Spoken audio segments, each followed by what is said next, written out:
dice, volveos a la fortaleza, prisioneros de la esperanza.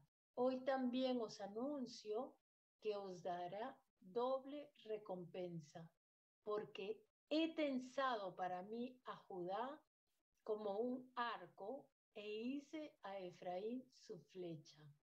Lanzaré a tus hijos Sión contra tus hijos Grecia y te haré como espada de valiente. Entonces, cuando yo veo esta palabra, era la palabra que Dios me daba en la mañana, ¿no? Cuando yo estaba orando, cuando yo le estaba preguntando al Señor, ¿qué es todo esto que está pasando? Y Dios me decía, ¿no? Porque una traducción que dice, ¿no?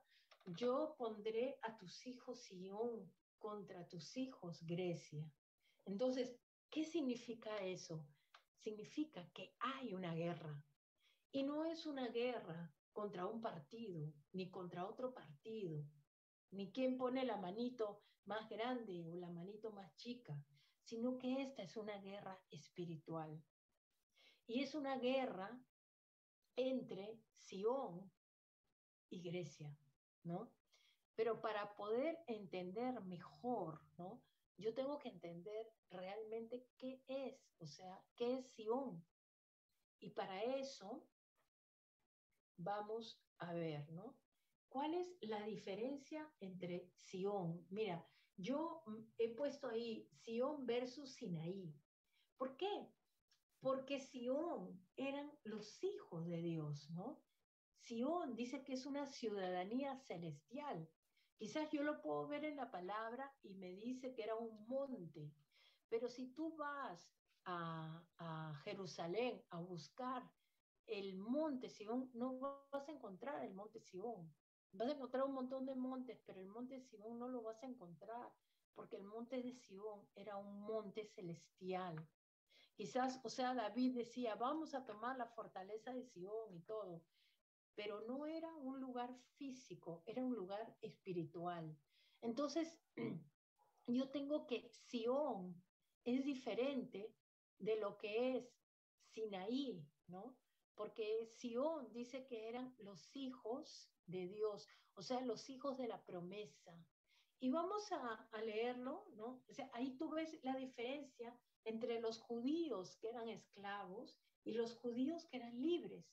Vamos entonces a Gálatas 4, 22 al 26. Ahí donde estás, abre un ratito tu Biblia, ¿no? En Gálatas 4,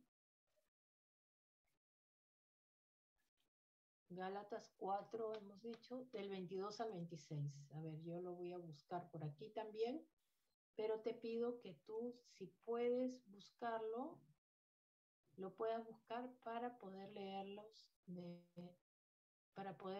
juntos. A ver, Gálatas 4, 22 al 26. A ver, ¿lo tienen ahí? Dice así, porque está escrito que Abraham tuvo dos hijos, una de la esclava, el otro de la libre, pero el de la esclava nació según la carne, más el de la libre por la promesa, lo cual es una alegoría, pues estas mujeres son los dos pactos. El uno proviene del monte Sinaí, el cual da hijos para esclavitud. Este es Agar, porque Agar es el monte Sinaí en Arabia y corresponde a la Jerusalén actual, pues esta, junto con sus hijos, está en esclavitud. Mas la Jerusalén de arriba, la cual es madre de todos nosotros, es libre. Entonces yo tengo que entender eso, que cuando yo digo, ¿no? Los hijos de Sión son hijos libres y son hijos nacidos por la promesa. Por eso es que yo siempre les remarco y les supermarco, Dios te dio alguna palabra, Dios te dio alguna promesa para que tú tomes algo, para que tú vayas a algo. Tú tienes que tener una promesa. Si tú no tienes esa palabra, ya sea, ¿sabes qué? Para una célula semanal, ya sea para un encuentro, entonces, ¿sabes qué? Estás cayendo en el nivel, ¿no? ¿Qué dice acá? Que ya, ¿sabes qué? Está cayendo en el nivel de la carne. Como dice acá, pero el de la esclava nació según la carne, más el de la libre por la promesa. Entonces, si tú quieres tener hijos que realmente no sean esclavos, ¿no? Tú tienes que tener, ¿sabes qué? Promesa. Tú tienes que hacer que esos hijos que van a nacer en tu célula nazcan de una manera libre por una promesa y no por la carne. No puedes hacerlo, o sea, 1 más 1, 2, tiene que ser por la promesa. ¿Para qué? Para que tú puedas ser libre. Y entonces también eh, Zacarías 2:7 dice, ¿no? Sión, la que moras con la hija de Babilonia, escápate. Ahí nosotros podemos ver también cómo Dios hace una diferencia. Y finalmente, en lo que veíamos de Zacarías 9, 12, 13, ¿no? Donde dice que pondré a los hijos de Sión contra los hijos de Grecia. Entonces, aquí, como yo les digo, es una guerra espiritual. Va a haber una guerra de hijos, ¿no? Los hijos de Dios contra los hijos del enemigo. Y en este caso, ¿quiénes son? Los hijos de Grecia, ¿ok? Entonces, ¿qué es lo que sucede hoy en día en la iglesia? Lo que sucede hoy en día en la iglesia es que nosotros podemos hablar de lo sobrenatural, ¿no? Y cantamos de lo sobrenatural, nos movemos, ¿no? Diciendo, que lo sobrenatural. Pero cuando tú haces tu célula no pasa nada. No hay nada sobrenatural. Cuando tú empiezas a orar, no hay nada sobrenatural. Porque, ¿sabes qué? No bajan los ángeles, ni ves, ni tienes, ¿sabes qué? Como que algo se ha perdido. Porque en algún momento quizás tú lo puedas haber tenido, pero ahora no lo tienes. Por ejemplo, yo he tenido muchas cosas sobrenaturales, ¿no? Con ángeles, con palabra, escuchar, o sea, la voz audible de Dios y así un montón de cosas, ¿no? Y cosas que se han ido perdiendo, porque a mí se me han ido perdiendo, ¿no? Y hasta que hice este estudio, y cuando hice este estudio me di cuenta de qué era lo que estaba atacándome, no solamente a mí, sino a la iglesia en general, ¿no? Y miren lo que es el espíritu de Grecia. Un enemigo de lo sobrenatural y su influencia ha paralizado lo profético. Wow, cuando yo estudié esto y dije, wow, ha paralizado lo profético. Por eso es que tú ves que las banderas se frenaron. Por eso es que tú ves que los mantos se frenaron, me decía Dios. Por eso es que tú ves que las palabras proféticas se frenó. Por eso es que tú ves, ¿sabes qué? Que las manifestaciones, ¿no? Aún en la alabanza, en la adoración y en todo, se fue frenando. Porque este espíritu, ¿qué es lo que hizo? Este espíritu se fue metiendo sigilosamente, no solamente en nuestros territorios, sino también en la iglesia de Jesucristo. Porque antes tú veías una iglesia gloriosa y si tú te pones a ver los grandes avivamientos, ¿por qué se dieron todas esas cosas y hoy en día ya no? Hoy en día las cosas empezaron a frenar.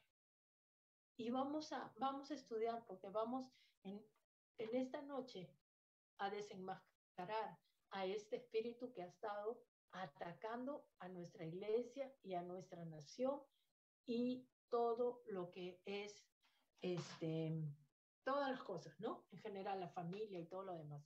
Entonces, lo primero que podemos ver que es una estructura espiritual, ¿no? Ahora, ¿cómo ataca? Ataca porque te pone fortalezas, ¿no? Que son razonamientos, ¿no? Y pone filosofías humanas, ¿no? Entonces yo tengo que entender algo, que detrás de cada pensamiento hay una estructura espiritual, ¿no? Entonces, ¿qué es el razonar? Es acomodar algo que no entiendo a mi lógica. Es acomodar algo, ¿sabes qué? A mi forma de pensar ahí, ¿no? ¿Por qué? Porque si yo me voy a dejar llevar por lo que mi cerebro quiere hacer, entonces yo no voy a poder entrar en cosas mayores, ¿no? Porque siempre este espíritu todo lo quiere razonar, ¿no? Entonces es enemigo de la fe, es enemigo de la fe, porque no se mueve por fe, solo se mueve por razonamientos. Entonces, por eso es que la palabra dice, ¿no? Cuando venga Jesús, hallará fe en la tierra.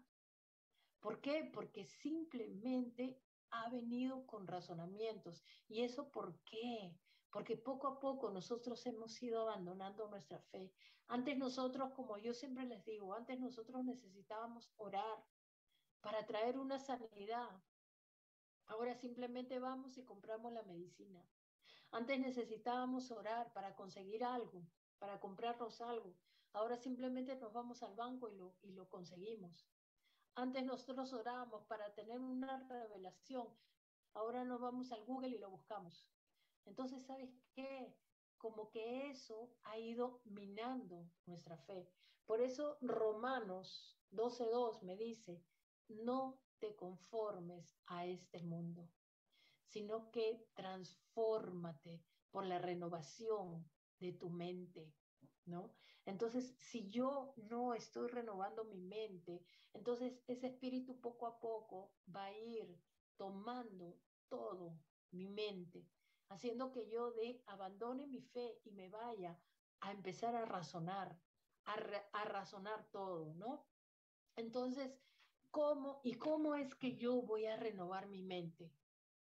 Yo voy a renovar mi mente leyendo la palabra, pero no solamente leyéndola, meditándola, ¿no? ¿Por qué? Porque cuando yo medito la palabra, ¿qué es lo que hago? La paso de logos al rema. Y la fe se produce por el oír la palabra, pero no solamente oír el logo, sino oír el rema. Entonces eso va a producir fe. Pero si yo no estoy leyendo la palabra todos los días, entonces quien va a ir ganando territorio va a ser ese espíritu. Porque el espíritu de Grecia trabaja a la par con el espíritu religioso. Y el espíritu religioso se mete de tal forma en tu vida que empieza a, a minar tu oración, que empieza a minar tu adoración. Llega un momento en que tu oración se vuelve una oración mecánica. Llega un momento en que tú dices, ay, qué aburrido. Cada vez que ora esa hermana, ¿sabes qué? Su oración me aburre, me da sueño, ¿no? No te da vitalidad, no te da vida, ¿no? ¿Por qué?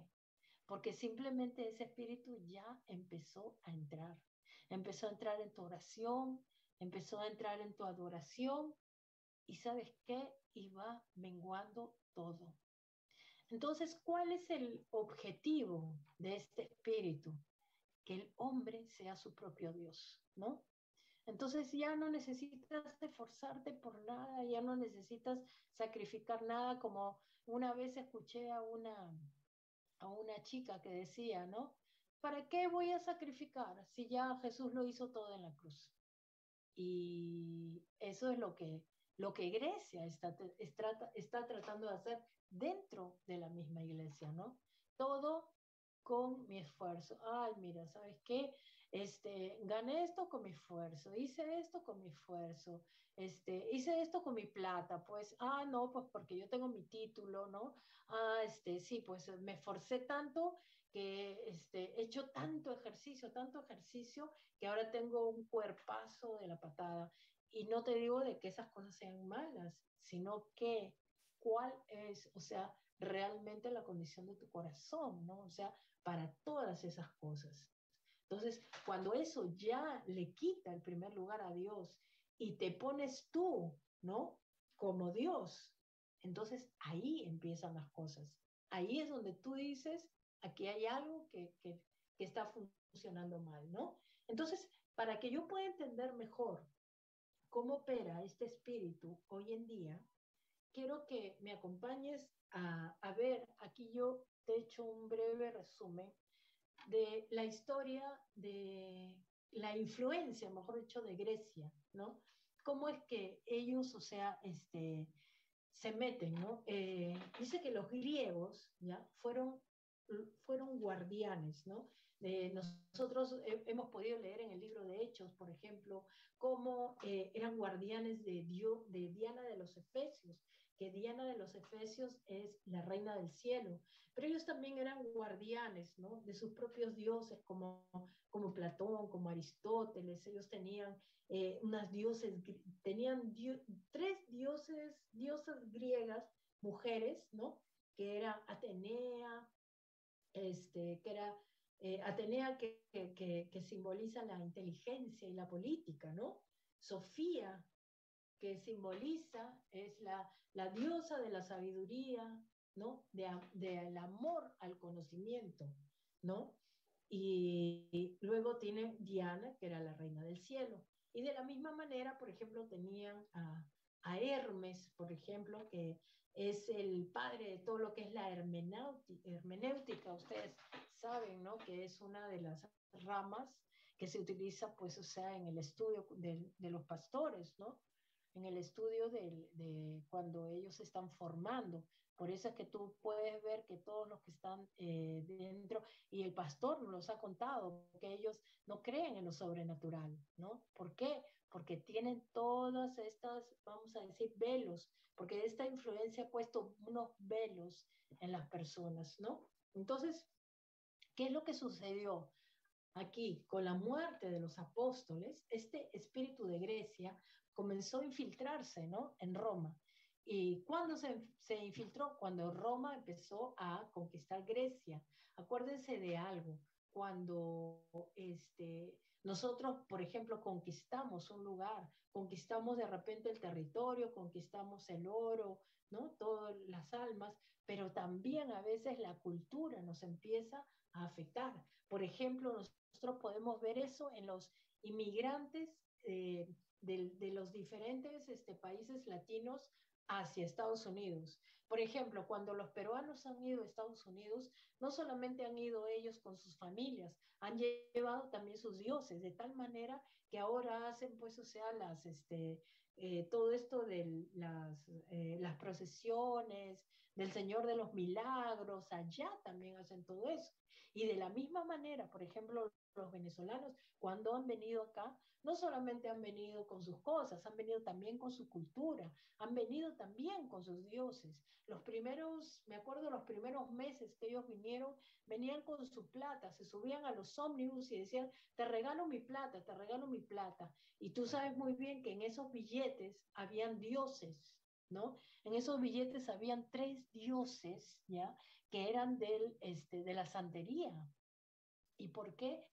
Es que su plata se devaluó de tal manera, porque Chávez agarró y puso santería en esos billetes y simplemente de la noche a la mañana todo eso se devaluó. Entonces, no solamente ellos han venido, sino que han traído toda su cultura.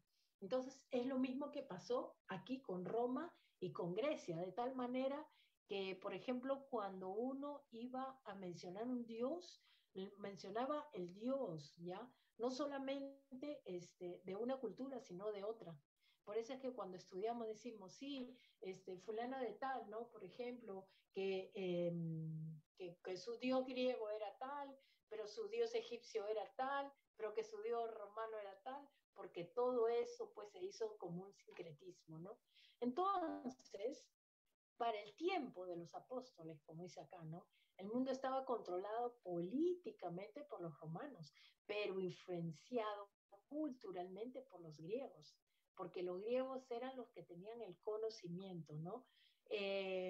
Y una de las mayores fortalezas de oposición para el cristianismo, porque ellos, ¿sabes qué? Se oponían totalmente.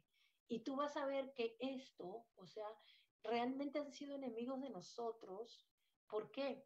Porque han estado matando nuestra fe. ¿Con qué? Con el razonamiento, con la cultura, con el conocimiento, con la sabiduría, ¿no? Con la inteligencia. Entonces, y esto se ha ido metiendo no solamente en la política, sino en las universidades. De tal manera que si tú ves, por ejemplo, cualquier película así de universitarios, vas a ver las diferentes fraternidades, ¿no? La fraternidad de Alfa, Beta, la Gamma, ¿no? Y etcétera, etcétera. Entonces tú vas a ver que ahí se metieron y es más, han hecho hasta juramentos, ¿no? Y hay muchos juramentos, sobre todo los médicos y todo lo demás, ¿no? Entonces, finalmente, ¿no? Después de esto, nacieron corrientes filosóficas, ¿no? Después de haberse metido. Y esas corrientes filosóficas todavía siguen latentes hoy en día. Y las tres grandes corrientes filosóficas que hay, una es el gnosticismo, ¿ya? El humanismo y el intelectualismo. Entonces, ¿qué es el gnosticismo, no? El gnosticismo es una mezcla, ¿ya? De lo que es el cristianismo con el paganismo, ¿no? Y eso lo podemos ver ahorita, hasta ahora lo podemos ver. Y de repente, eso se puede ver mucho, por ejemplo, en la Cábala, ¿ya? Eh, hay diferentes corrientes judías que tienen, o sea, que están mezcladas, tanto el cristianismo, o sea, la parte judía del cristianismo, ¿no? Como la parte pagana. Entonces, ellos mezclan las dos cosas y hacen, o sea, un sincretismo que en realidad se llama el gnosticismo, ¿ok? Por ejemplo, yo conozco mucho de esto porque en un tiempo yo fui gnóstica. Cuando yo era gnóstica, ¿ya? No era agnóstica, porque agnóstico significa el que no cree en Dios. A es sin y gnosis, ¿ya? Es conocimiento.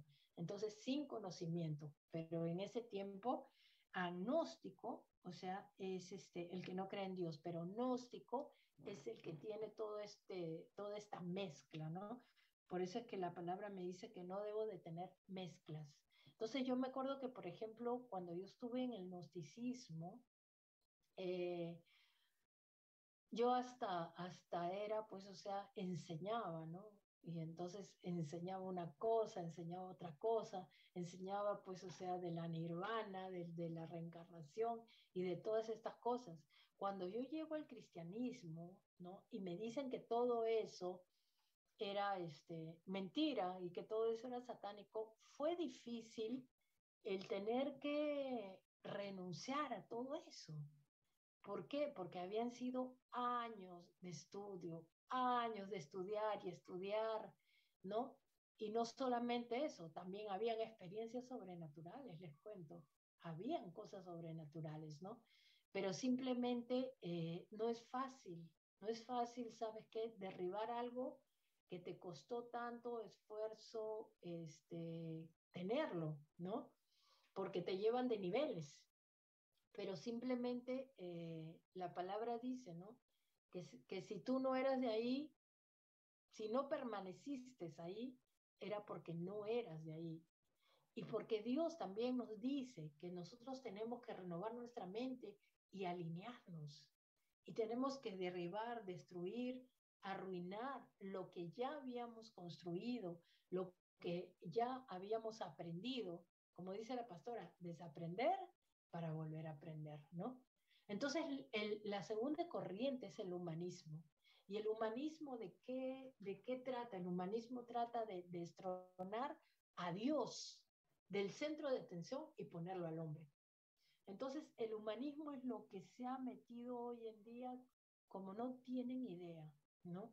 Simplemente es como que, o sea, es parte de lo que es el socialismo también, porque el socialismo no es malo, porque hasta, o sea, dicen que Dios fue socialista, sí, porque él se metió a comunidades, ¿te das cuenta?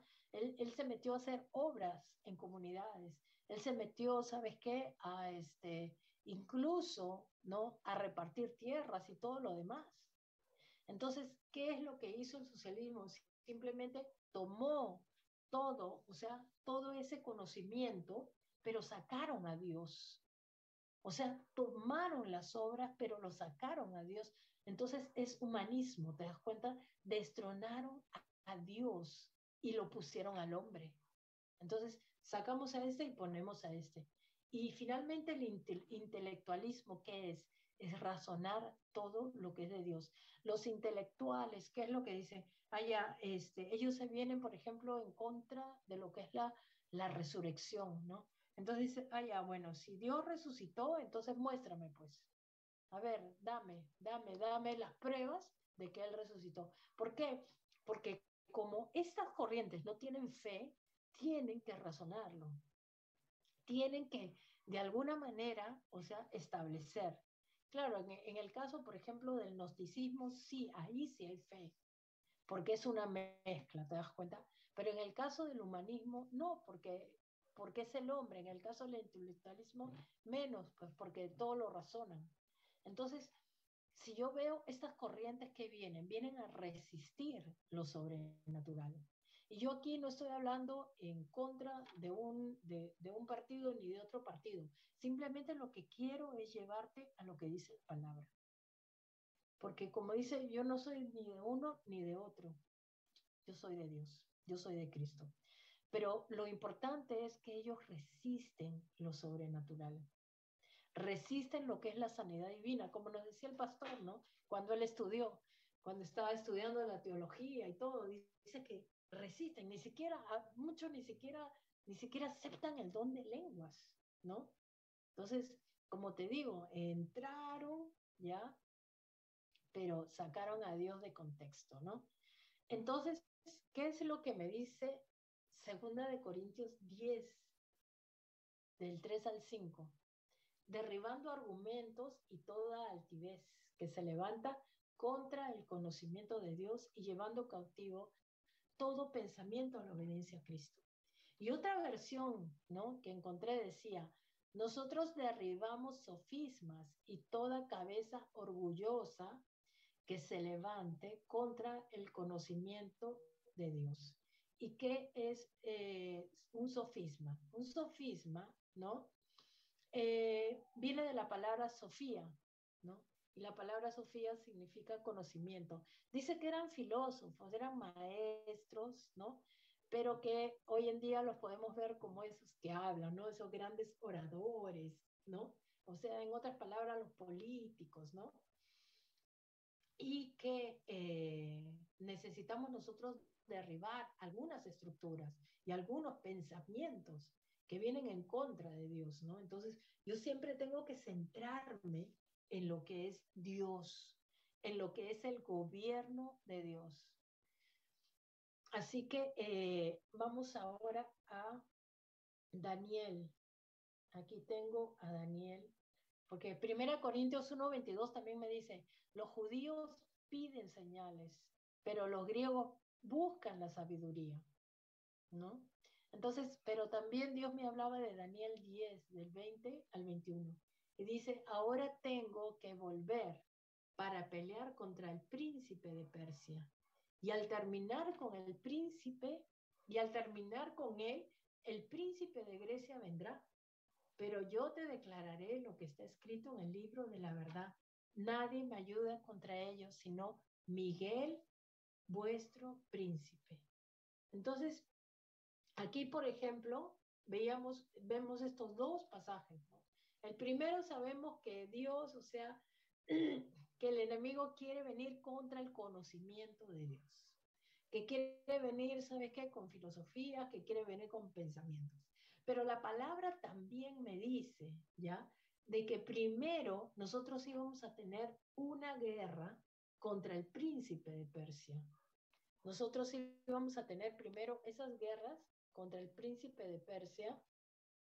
A ver, aquí las tengo. Sí, ya las veo.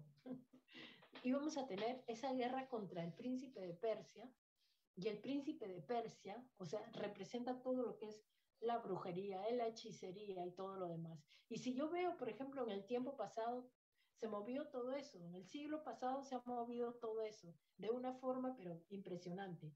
Pero dice que después vendría el príncipe de Grecia. ¿Y quién es Grecia? Todo lo que yo les estoy explicando. Grecia es todo lo que es el conocimiento, todo lo que es el razonamiento, todo lo que son universidades, todo lo que son títulos, todo lo que es cosas de paganismo, todo lo que son, ¿sabes qué?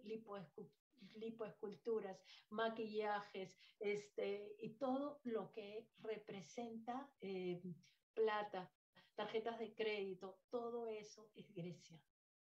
¿Que es malo?